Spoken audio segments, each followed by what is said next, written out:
देखिए ये नवंबर 2024 में हमने पुलिस स्टेशन कांगड़ा ने पवन कुमार जो कि अरला देहरा गांव जो कि तहसील कांगड़ा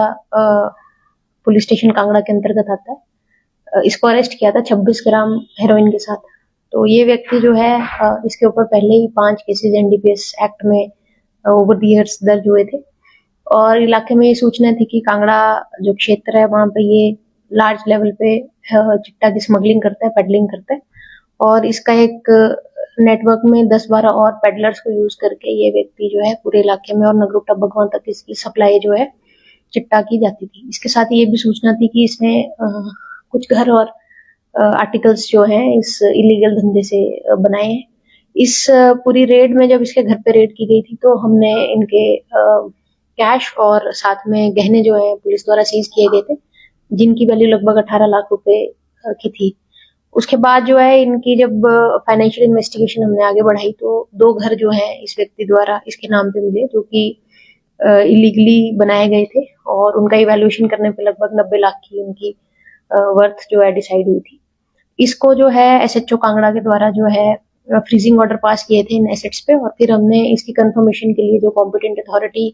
एसएफईएम और एनडीपीएस से दिल्ली में इस केस को हमने फॉरवर्ड करा था, जिसकी हियरिंग हुई और दोनों पक्षों को सुनने के बाद जो है इसका कंफर्मेशन ऑर्डर इस 2 घरों का और साथ में जो ज्वेलरी और कैश सीज हुआ था जिनकी टोटल वैल्यू 1 करोड़ 6 लाख रुपए की बनती है। इसको जो है कंफर्मेशन ऑर्डर जो है कॉम्पिटेंट अथॉरिटी दिल्ली से हमें प्राप्त हुआ है और इसके बाद फर्दर इनकी जो आगे की ऑक्शन प्रक्रिया है उसको हम आगे इनिशिएट करेंगे। मैं इसमें ये भी कहना चाहूंगी कि ये जो व्यक्ति है इनके खिलाफ फिर एनडीपीएस एक्ट के तहत भी जो है इनका डिटेंशन ऑर्डर जो है कॉम्पिटेंट अथॉरिटी हिमाचल प्रदेश से हमने अप्रूव करवाया था और ये व्यक्ति जो है इनको पिट एनडीपीएस के तहत भी इनके खिलाफ कार्रवाई चल रही है। तो हमारी ये कार्रवाई जो ड्रग रिंग लीडर्स हैं डिफरेंट एरियाज में जिनके माध्यम से बहुत सारी पेडलिंग एक्टिविटी उस एरिया में हो रही थी, उसको लेके कांगड़ा जो पुलिस स्टेशन कांगड़ा के अंतर्गत ये व्यक्ति जो है उस एरिया के माने नामी जो चिट्टा स्मगलिंग में जिनका बार बार जो है नाम आता था और बहुत सारे एसेट्स इन्होंने 1 करोड़ के ऊपर के एसेट्स भी जनरेट किए थे, इसके खिलाफ हमने ये कार्रवाई जो है सफलतापूर्ण आज कंप्लीट हुई है और साथ में जो एसएचओ कांगड़ा है उनके द्वारा ये केस जो है कॉम्पिटेंट अथॉरिटी दिल्ली के सामने प्रेजेंट भी किया गया और डिफेंड भी किया गया। तो कंफर्मेशन का जो प्रोसेस है वो बहुत जरूरी है क्योंकि जो एनडीपीएस एक्ट के तहत जो कंफर्म कॉम्पिटेंट अथॉरिटी है यदि वो कंफर्म इन प्रॉपर्टीज को नहीं करे तो उनका फ्रीजिंग ऑर्डर जो पुलिस का है वो उसकी कोई वैलिडिटी सैंक्टिटी नहीं रहती है। तो कॉम्पिटेंट अथॉरिटी की कंफर्मेशन के बाद ही जो ऑक्शन की प्रक्रिया है कुर्की करने की जो प्रक्रिया है उसको हम इनिशिएट कर सकते हैं। तो कांगड़ा जिला में अभी तक ये 3rd ऐसा सक्सेसफुल केस है और लगभग 3 करोड़ की प्रॉपर्टी अभी तक हम पिछले साल से अब तक हम सीज कर चुके हैं और इनको फर्दर जो है इनकी प्रक्रिया हम आगे बढ़ाएंगे और इसी तरह से अन्य जो रिंग लीडर्स हैं डिफरेंट एरियाज के वो भी हमारे टारगेट पे और हमें उम्मीद है कि जल्द ही जो बाकी क्षेत्र हैं खास करके पालमपुर क्षेत्र में कुछ लोगों की संपत्तियां जो कि अवैध तौर पे जो है खड़ी की गई हैं उनको जब्त भी किया जाएगा और उनकी जो कुर्की की प्रक्रिया उनको आगे बढ़ाएंगे। जो व्यक्ति इस व्यक्ति से जुड़े हुए थे उनको भी हिरासत में लिया गया, इनसे पूछताछ जारी है।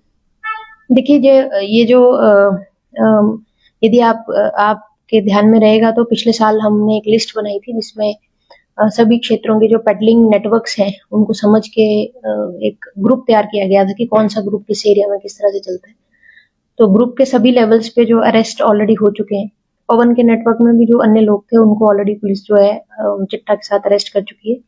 लेकिन क्योंकि जिस नेटवर्क को हम समझ रहे हैं तो पेडलर्स जो है यूजुअली जो है एसेट्स बहुत ज्यादा नहीं बनाते, जो उनके रिंग लीडर होते हैं वो इस पर्दे के पीछे रह के जो है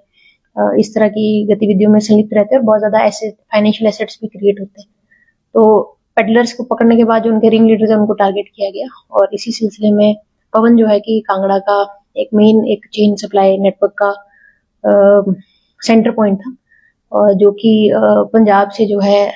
चिट्टा की तस्करी हिमाचल में कांगड़ा जिला के अंदर पुलिस स्टेशन कांगड़ा और नगरोटा भगवान के एरिया में सक्रिय था, इसको जो है अरेस्ट किया गया और ये काफी लंबे समय से इस बिजनेस में एक्टिव था और स्थानीय जनता जो है वो लगातार इसके बारे में हमें सूचना भी मिल रही थी और फीडबैक भी मिल रहा था। हमें खुशी है कि इस तरह के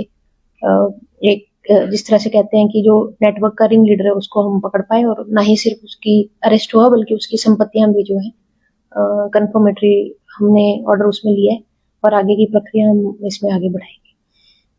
मैम, तो कोई नकली सोना बेचने वाले व्यक्ति को कार्रवाई की है, क्या ये पूरा मामला है?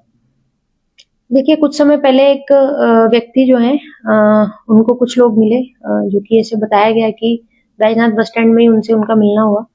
और उनके द्वारा बातचीत में एक छोटा सा सैंपल उनको दिया गया जिसको सोने का बताया गया।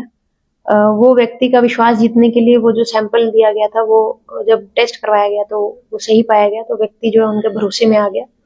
और उसके बाद लगभग 2.5 लाख रुपए में जो है 2 किलो सोना जो है इस व्यक्ति को दिया गया। और जब ये सोना जो व्यक्ति ने 2.5 लाख में परचेज किया था, ये एकदम नकली निकला, और इस गिरोह का वो एक तरीके से शिकार हो गया, तो वो पुलिस स्टेशन में उसने इसकी कंप्लेंट करी। तो बैजनाथ पुलिस जो SHO है उनके द्वारा तुरंत इसमें कार्रवाई करके इन व्यक्तियों की हमने जब लोकेशन आइडेंटिफाई की तो वो बिलासपुर जिला के घुमारवीं क्षेत्र में एक्टिव पाए गए। तो घुमारवीं पुलिस की सहायता से इन दोनों को वहां पे पकड़ा गया, जिनका नाम बबलू और देवी जो कि दिल्ली के रहने हैं, अभी फिलहाल पता चला है। हालांकि इसका वेरिफिकेशन होना जरूरी है, वो हम प्रक्रिया स्टार्ट कर रहे हैं। और इनके अरेस्ट के साथ साथ इनके पास से 2.5 लाख रुपए कैश सीज किया गया, और जो नकली सोना विक्टिम को दिया गया था उसको भी पुलिस ने कब्जे में लिए। फर्दर इन्वेस्टिगेशन हम इसमें आगे बढ़ा रहे हैं कि ये व्यक्ति और इनके साथ कोई अन्य गिरोह मेंबर्स अगर एरिया में एक्टिव हैं तो उनको हम पकड़ पाए। मैं आपके माध्यम से सभी से कहना चाहूंगी कि इस तरह का गिरोह जिला में एक्टिव हो सकता है, और ये जो 2 व्यक्ति पकड़े इनके अन्य साथी भी एरिया में इसकी पॉसिबिलिटी हो सकती है कि अन्य लोग भी इस तरह की ठगी जो है लोगों के साथ करने की कोशिश करें। तो आप इस तरह के झांसे में ना आए। यदि कोई व्यक्ति इस तरह का ऑफर आपको देता है तो तुरंत जो है संबंधित पुलिस स्टेशन को सूचित करें, ताकि पुलिस उसमें अपनी कार्रवाई आगे बढ़ा पाए। मैम, अक्सर ये देखा जाता है कि ये लोग जो है लालच के चक्कर में जो है अनवार में आ जाते हैं, क्यों को लेकर कैसे निश्चित? देखिए, ये मतलब मैं ये कहना चाहूंगी कि हमें कोई भी शॉर्टकट के माध्यम से कोई भी स्कीम बहुत ज्यादा अमाउंट का पैसा बनाने का ऑफर दे तो ज्यादातर देखने में यही आया है कि वो एक तरीके का फ्रॉड है, जिसमें ऑलरेडी जैसे हम क्रिप्टो करेंसी का केस सुन चुके हैं, जिसमें लोगों को अनएक्सपेक्टेड रिटर्न्स की प्रॉमिस की गई थी। और ये एक बहुत पुराना तरीका है जिसमें गहनों की सफाई के माध्यम से सोने की चोरी होती है, या फिर अब ये जिस तरह का अभी केस सामने आया है कि आप 2.5 लाख रुपए में 2 किलो सोना जो है परचेज करके किसी को दे रहे हैं, या फिर कभी फोन पे इस तरह के कॉल्स आते हैं कि राजस्थान में बहुत ज्यादा सोना निकला है, किसी और प्रदेश में बहुत ज्यादा सोना निकला है जो सस्ते में लोग अपना डिस्पोज कर रहे हैं। तो मैं ये कहना चाहूंगी कि ऐसी कोई भी स्कीम जो कि अनएक्सपेक्टेड और अनबिलीवेबल रिटर्न्स अगर ऑफर करती है तो वो सभी स्कैम और फ्रॉड का ही एंगल उसमें सामने आता है। तो कोई भी व्यक्ति जो है लालच में आके या फिर इस तरीके के नए नए जो हथकंडे इस तरह के लोग अपनाते हैं, नए नए स्टोरीज जनरेट करते हैं, उनसे बचें। और इस तरह की सूचना में विश्वास करने से पहले पुलिस को जरूर संपर्क करें, और इस तरह के झांसे में ना आए कि लालच में आके जो है आपकी जो मेहनत की कमाई है उसको इस तरह के स्कैमस्टर्स आपसे लूट के लेके जाए।